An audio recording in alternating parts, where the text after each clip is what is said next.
morning. Sorry, my heat's cranking. I got ice on my windows. Who would have thought I needed that ice scraper in the goodie bag they gave me last week in Kentucky? You know, I left Texas. It was beautiful. It was 85 degrees the day I left, and it was 30 something when I got there, and they got a snowstorm. And the day I left, it got really nice there, and the day after it was 70, and then I came home, and it was nice here all week, and then when I got home, it got cold. So it's just following me wherever I go. No fun. So I am off to work, trying to get back into my routine here. I'm not doing a very good job of it. And non-HCG related, I just wanted to talk to you guys and get your feedback on this. So yesterday we drove by to go check on the status of our house, and the frame had gone up last weekend, and then, or a few days ago, and then Friday the frame was up, and then we went by yesterday and the plywood's going up. So like, they're making incredible progress. It's very exciting. And I wrote our names in the beams of the wood, and we went inside the house because no one was on site because it was Sunday, and it was fun because, you know, we got to explore our new house, and you know, I'm emotionally attached to this house now, which I shouldn't be because it's just a thing, but it's our home. So anyway, while we were sitting there talking to the lady about a few things that didn't look like they were doing that they should be doing, and, you know, and asking questions, when another client came in, we discovered that a home, the same model home as us, was available. It's already built. It's almost finished.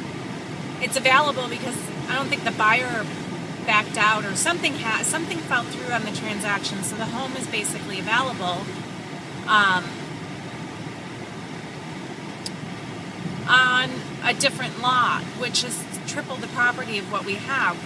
The only downside to when we bought our house was that there was only a few lots left. So our selection was minimal, and we just took what we thought was the best choice for us, considering the slim pickings.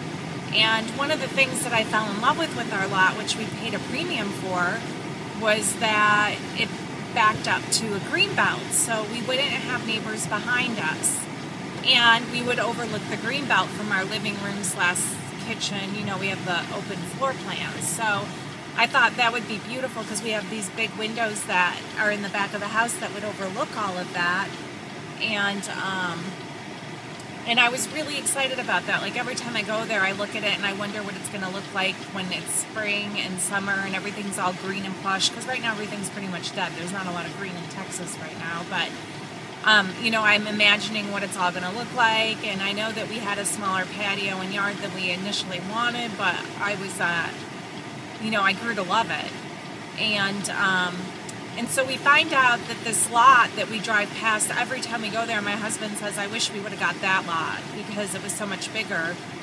That's the one that's available.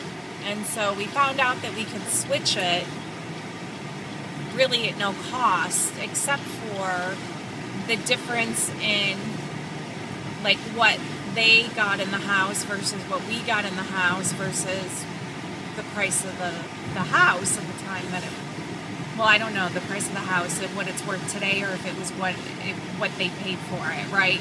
Because I think I told you guys that at this point we have 10 or 12,000 equity in our house because the cost of it is going up.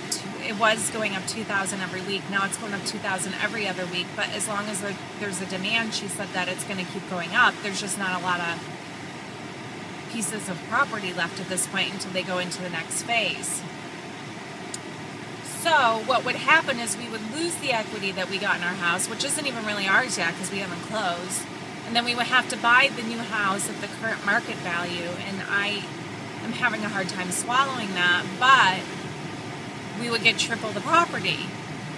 And then we would have to go in and rip out the tile that they put in and put in our wood floors, which was really one of the only main differences between what they literally chose everything that we did down to the T. In the rooms that we have carpet, they chose the same carpet. The backsplash tile, they chose the exact same backsplash tile with the same layout, like the way it's laid. And they chose almost everything that we did identical, which is leading me to believe that maybe it's meant to be that we were supposed to get this house. So I'm just in this turmoil over it because, like I said, I'm emotionally attached to our home. But you don't want to make a decision based on an emotional attachment. I want to do something that makes logical sense, and doesn't make logical sense to go with this house that happens to be a corner lot, which is something that we really wanted. Also, we wouldn't have neighbors behind us. It backs up to a street. And we would have triple the property. So to some people this might sound like a no-brainer, but when there's emotions involved, it's not. And I couldn't even sleep last night because now I'm like, I wish I would have never even found out about this other house, because now I feel this burden to make the right decision that will be the right decision that makes everybody happy, that I won't end up regretting in the end or resenting. One of the big things that I forgot to mention is that this other house actually has the color brick that we want. When the house goes out to permit, which ours went out to permit before we bought it, even though nothing had been started yet, the permit includes the elevation and the color of the brick in the elevation, because they don't want houses next to each other that look identical. So the other house, this other one that's suddenly become available, happens to be the color brick that we wanted, that we were compromising on in the other house, so, and ours. So, you know, I'm just torn, and seems so ridiculous that I'm vlogging about this. I feel like a baby. But it's major decisions, and I don't want to have to be making them right now, especially with the week that I had at work on my trip and things that we discussed, and a lot of stuff that may be potentially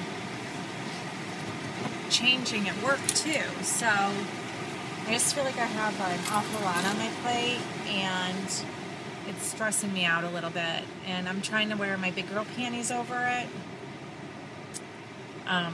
But I'm in a really weird place today. My period's coming, I'm indecisive, I'm emotional, and I have to make a decision quickly, because if we're going to change houses, we need to do it ASAP.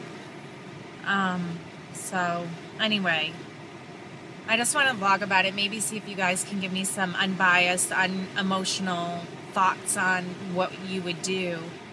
I mean, right now, we're going to try to work on the price with her and make sure she's selling it to us at what she sold it to them for versus what the current market value is. I think if we can do that, it'd probably be worth it. If we can't do that, then it's an additional $3,000 that we would have to invest, which is not a lot of money, you know, considering the grand scheme of things, but right now we have everything we want plus 12,000 equity. That's going to continue to go up, and if we go in there, we're going to be back down to zero equity unless she gives us the price that it was sold to them at. So if you guys have any thoughts on that, let me know, please. I'm sorry, this is a long vlog. My weight, I've been trying to get back down. Today's the first day that the scales budged. It went down 0.8. I was 3 pounds above LDW, so now I'm 2.2 above LDW. I'm getting it back down. And like I said, Tom's coming, and the scale didn't budge for a couple days, and I had eaten out a couple times since I got home as well, and so I'm sure that has a lot to do with it, but I'm getting back on track there too. So anyway, I'm going to let you guys go because this is a super long vlog, and I'm cranky, grumpy, grouchy pants today. So I will try to catch up on vlogs and talk to you soon. Bye.